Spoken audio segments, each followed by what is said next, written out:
So Alajuelita is basically compound, like 80% of the population in Alajuelita is compounded by people, by Nicaraguan illegal immigrants. Due to the problematic in Nicaragua, they are forced to look for a better place to live, so they move to Costa Rica. If we were not here, they will be forced to pay a lot of money.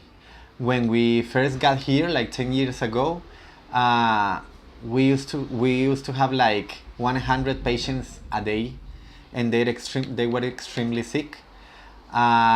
Thank God and thanks to this organization, we have been improving their health in here, and the number of patients we are like treating every day right now is around 25.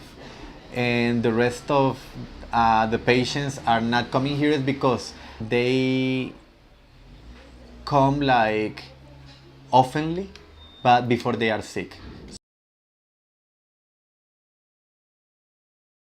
I love the project. Since I come here, I come being a student here, and I get in love, and I never leave. I have 10 years here. I think that is a really good possibility to provide access to the people that doesn't have. Most of the time, the kids that we treat or the teenagers start to live in a complicated situation in their lives, and is that they cross the limit of the educational level that the parents have. That this is something that in other communities or in other social conditions you usually cross the level of education of your parents when you be an adult.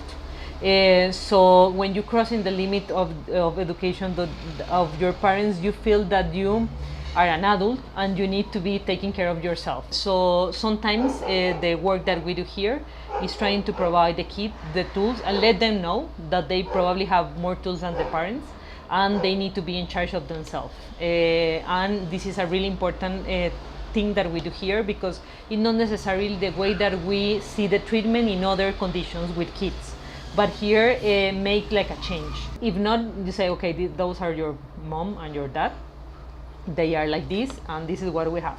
So what we can do with that, and let's try to find like a way in your life to be like the best as possible. In a way, I think that we change the stories of the generation. So when a person comes to a treatment, when a person be responsible or their own life, this is like a clean in the generation of this person and provides like a benefit, yes, for the future and for the other generations. I guess like for me, like to be in here, it's completely different than to be in a hospital. Okay, because for example, to be in a hospital, you don't know like the patients exactly. You just see the patient and he have this and bye. Here it's different. Like the big challenge for you, it's to have a good relation, patient doctor, because if they trust you, you can help them more.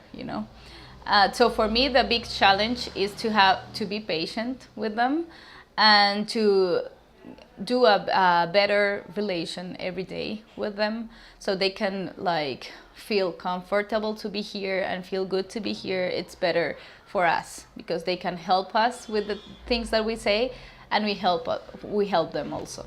We try here to give we give primary care of attention. Okay, we are a primary care attention clinic, but there's a lot of things that we don't have that we need to have.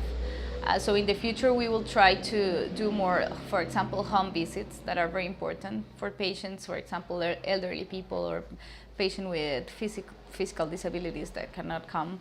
And we don't have like the opportunity to go to every home, okay, to give attention. So that's one thing that we will try to do in the future. Another thing that we are doing is to see more women, more patients like every day. For me, the patients more in risk in here is women, because they have a lot of kids, they don't have insurance, they never do, for example, pap smear, mammographies. It's very expensive to do it outside, and they don't have insurance. So for me, are the patients more in risk in here in Alajuelita. So in the future, I would like to have like a group of women that we always see do the pap smear mammographies and everything, also the home visits, and of course we want to grow. Mm-hmm.